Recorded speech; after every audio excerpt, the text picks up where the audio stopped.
नमस्कार विद्यार्थी मित्रांनो, पुन्हा एकदा आपलं जीनियस ऑनलाईन सिरीजमध्ये स्वागत आहे. आज आपण 12वीचा रोटेशनल डायनॅमिक्समधला अतिशय महत्त्वाचा पॉईंट बघणार आहे. तो म्हणजे बँक्ड रोड. आता आपण लास्ट लेक्चरला काय बघितलं होतं? When vehicle is moving on horizontal unbanked road. Okay, horizontal unbanked road, then what is the optimum safe speed for that case? So for that case v equal to root mu r g. This is the relation for unbanked road. हे relation आपण अनबँक्ड road साठी बघितलं होतं. आणि इथं v जे आहे ही maximum safe speed आहे आणि it depends upon mu R N G. आता तुम्हाला माहिती आहे की हा म्यू रिलायबल नाही आहे, त्यामुळे आपण कशाकडे जाणार आहे? तर आपण नवीन एक टेक्निक बघणार आहे, ते म्हणजे अनबँक्ड रोड. बँक्ड रोड. आता बँक्ड रोड मध्ये काय केलेलं असणार आहे आपण? तर बँक्ड रोड मध्ये outer age of road surface is raised through certain angle. Outer edge of the road surface is raised through certain angle, then such condition is called as banked road. म्हणजे काय बघा, आता समजा हा रस्ता आहे, हा रोड सरफेस आहे, होय की नाही? हा रोड सरफेस आहे, असं समोर चाललाय रस्ता, हा समोर गेलेला आहे, हा टर्न असा आहे. आता ही रस्त्याची आतली बाजू आणि ही रस्त्याची बाहेरची बाजू आहे. आपण बँक्ड रोड मध्ये काय करणार आहे? Outer age of the road surface is raised through certain angle. बाहेरची बाजू ही थोड्याशा अँगल मधून वरती उचलणार आहे. आता इथं जर बघितला तर हाईट एच हाईट मधून उचललेले आहे आणि हा जमिनीचा भाग आहे आणि हा वरचा रोड सरफेस आहे. यांच्या इथे अँगल तयार झाला. हा जो अँगल आहे, angle theta through which road surface is raised, that angle is called angle of banking. म्हणजे इथं तुम्ही outer edge of road is raised through certain angle, so that's why it is called as angle of banking and road construction is called banked road. समजलं असेल? आणि इथं जी height मिळाली त्याला elevation म्हणायचं. आता हीच डायग्राम मी इथं दाखवलेली आहे. काय काय घेतलेलं आहे बघा इथं.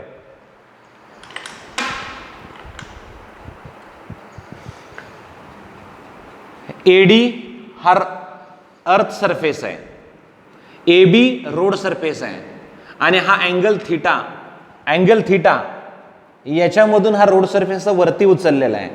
So theta is called angle of banking. आणि बीडी जी आहे ती हाईट एच आहे, that is called as elevation of road surface. आणि एबी ही एबी विड्थ आहे, रोड सरफेसची विड्थ आहे. हा रस्ता समोर गेलेला आहे. Theta angle of banking, A B width of road surface, H elevation and AD earth surface आहे. थोडीशी या बाहेरच्या बाजूला भर वगैरे टाकली की रस्ता असा उचलत जातो आणि थीटा अँगल म्हणून तुम्हाला रस्ता उचलायचा आहे. ह्याला आपण म्हणतो बँक्ड रोड. मग आता या बँक्ड रोडसाठी तुम्हाला ऑप्टिमम सेफ स्पीड काढायचं आहे व्हेइकलचं. म्हणजे ते मॅक्सिमम किती स्पीडनं जाऊ शकतं without skid of. Skid of म्हणजे न घसरता, न कोलॅप्स होता, किती मॅक्सिमम स्पीडनं त्याच्यावर जाऊ शकतं. बरोबर आहे? मला वाटतं काय करायचंय समजलं असेल तुम्हाला. आता या ठिकाणी थोडंसं डायग्रामकडे लक्ष द्या.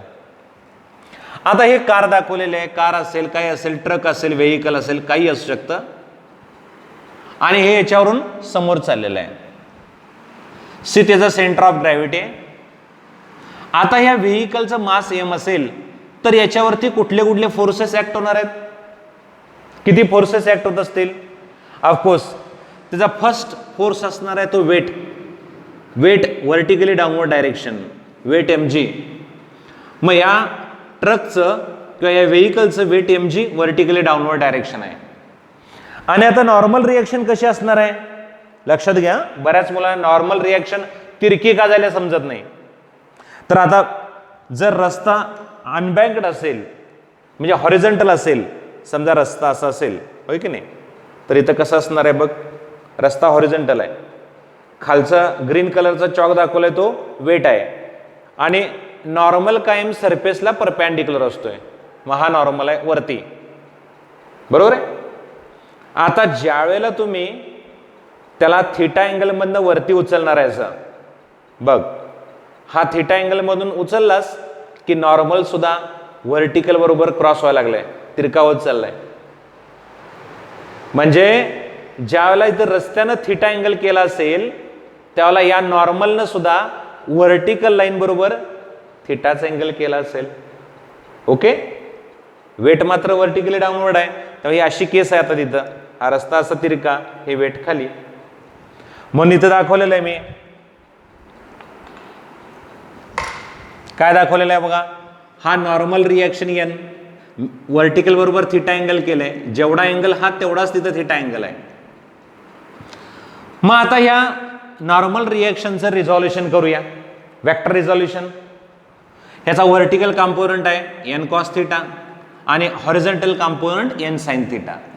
N resolved into components, vertical component N cos theta आणि horizontal component N sine theta. बघा काय काय सांगितलं मी. या व्हेकल वरती किती फोर्सेस ऍक्ट होणार? Number 1 weight mg, vertically downward direction. Normal reaction N making angle theta with vertical line. मग इथं नॉर्मलचं आपण रिझॉल्युशन केलं. Number 1 vertical component N cos theta आणि horizontal component N sine theta. आता इथं काय काय होणार बघा, ह्या आता रिझॉल्युशन केल्यामुळे एनचा विषय संपला, हे दोन कंपोनंट विचारात घ्या, एन कॉस आणि एन साइन. आता इथं ह्या ट्रकवरती किंवा या व्हेकलवरती N cos theta vertical component आहे आणि एन साइन mg खाली आहे. This two components are in opposite direction. आणि आता ट्रक रस्ता सोडून चाललेला नाही, रस्त्यावरनं चाललेला आहे, असं वर अंतराळ चाललाय काय, रस्ता सोडून काय हवेतनं चाललाय काय, नाही आहे, बरोबर रस्त्याला चिकटून चाललाय, घासून चाललाय. याचा अर्थ काय, वरचा फोर्स mg ला बॅलन्स केलाय. जर समजा वरचा फोर्स जास्त झाला असता तर ट्रक हवेत उडला असता असा अंतराळ, तसं काय होत नाही ना. हा म्हणजे N cos theta is equal to mg, balance आहे. म्हणून मी फर्स्ट इक्वेशन लिहितो, N cos theta is equal to mg, हे बॅलन्स आहे नंबर 1. आता इथं राहिला अनबॅलन्स्ड कंपोनंट आहे एन साइन थिटा. इकडे बघ, ह्या कर्वचा सेंटर कुठेतरी इकडे आहे, so it is along radius and toward center आहे. म्हणजे एन साइन थिटा काय पुरवणार आहे, हे तुमचं सर्क्युलर मोशन आहे, लक्षात घ्या. सर्क्युलर मोशनला कुठला फोर्स लागतो बोला, सर्क्युलर फोर्सचा अतिशय महत्व, सर्क्युलर मोशनला सेंट्रीपेटल फोर्स लागतो. म्हणजे N sine theta is providing here centripetal force. So we can write N sine theta is equal to centripetal force. So N sine theta is equal to mv square upon r. Number 2. What is v? Velocity of vehicle, r radius of curvature, m mass of vehicle. मला वाटतं हे दोन equation समजले असतील. आता थोडंसं mathematical simplification आहे. ह्या दोघांचा रेशो घेऊया, इक्वेशन 2/1 करा. N sine theta divided by N cos theta is equal to mv square upon r divided by mg. n get cancel, mm gets cancel, sin by cos tan theta is equal to v square upon rg. Number 3. So I can write v square equal to rg tan theta. Number 4. Or we can take here v equal to root rg tan theta. Very important relation. बरोबर आहे काय बघा. आता हे V equal to root R G tan theta काय देणार आहे तुम्हाला? तर लक्षात घ्या, या व्हेकलची बँकड रोड वरून जात असताना मॅक्सिमम सेफ स्पीड आहे, त्याला म्हणतो आपण ऑप्टिमम. याला काय म्हणायचं? ऑप्टिमम स्पीड ऑफ कार और ऑफ अ व्हेकल. त्या रस्त्यावरून जात असताना त्या व्हेकलचं ऑप्टिमम सेफ स्पीड आहे, जास्तीत जास्त स्पीड आहे सेफ, मोस्ट प्रोबॅबल स्पीड म्हणतो आपण त्याला. म्हणजे एवढ्या स्पीडनं गेली जर गाडी त्याच्यावरनं तर ऍक्सिडेंट होणार नाही, कोलॅप्स होणार नाही, बरोबर योग्यरित्या येणार. म्हणून घाटामधले रस्ते सगळे हे बँकड रोड असतात आणि तिथं ऑप्टिमम स्पीड किती असेल तर V equal to root R G tan theta. Optimum किंवा मोस्ट प्रोबेबल सेफ स्पीड बनायचं त्याला. मग आता हे कशावर डिपेंडंट आहे बघ, तर रेडियस ऑफ कर्वेचर. तुम्ही एकदा रस्ता डिझाईन केला, कर्वेचर आर फिक्स झाला, जी टाइम बिंग आपण कॉन्स्टंट घेतो, आणि टॅन थिटा, थिटा म्हणजे अँगल ऑफ बँकिंग आहे.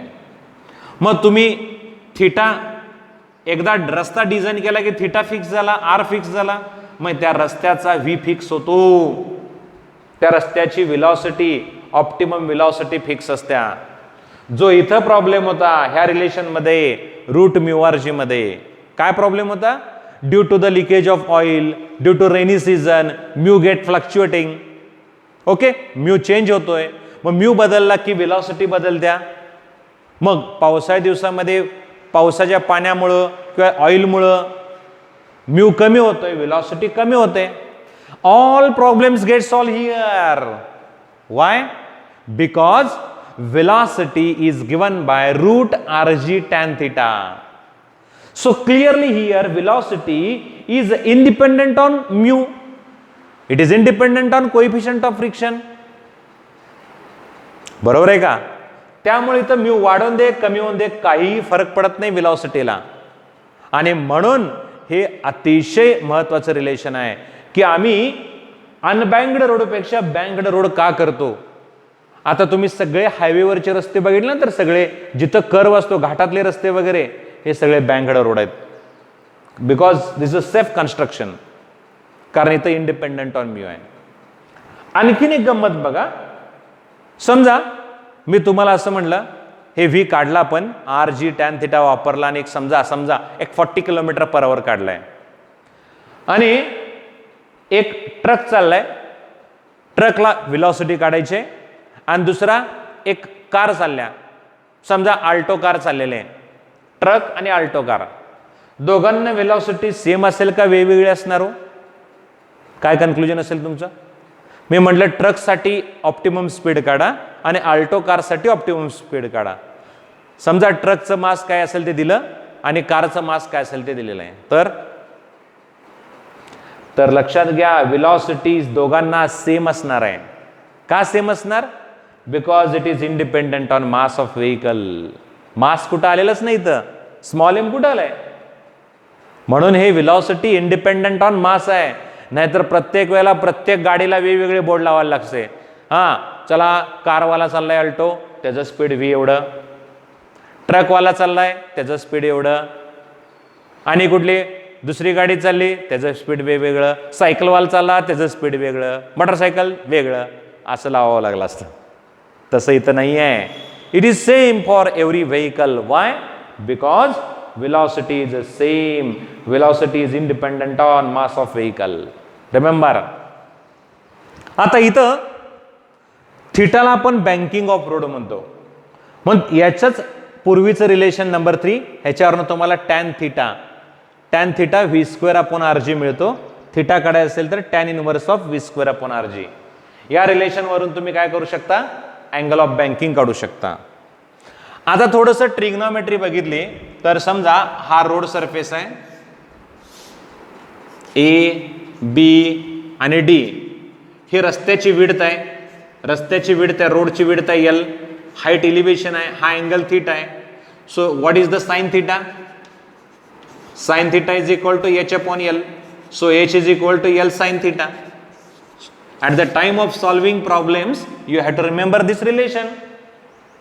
कारण तुम्ही आता समजा स्वतःला सिव्हिल इंजिनियर आहे आणि मी सांगितलं की त्या रस्त्यावरून मला अमुक अमुक इतकी वेलॉसिटी पाहिजे, समजा 50 km/h पाहिजे आहे, रेडियस ऑफ कर्वेचर तिथं आहे जी तुला माहित आहे. मग तुम्हाला म्हणणार मी रस्ता डिझाईन करायची म्हणल्यावर तुम्हाला किती अँगल ठेवायचा हे तयार करायला पाहिजे. मग टॅन थिटाकडे जाणार तू, ह्याच्यावरून थिटा काढणार v²/rg. मग आता एवढ्या थिटाला किती हाईटवरनं उचलायला पाहिजे ते इथं निघतंय. h = L sin θ. रस्त्याची रुंदी माहीत आहे, समजा एक 100 फुटी रस्ता आहे तर h तुम्हाला माहीत आहे काढायचं आहे. L माहिती झाला, साइन थिटा इथलं काढलेलं थिटा टाकला की तुम्हाला h निघतो. मग तेवढ्या h मधनं वर सोडला की तुम्हाला त्या ठिकाणी काय करता येईल, h वरून बँक्ड रोड करता येतो. मला वाटतं हे रिलेशन्स लक्षात आले तुमच्या. ठीक आहे.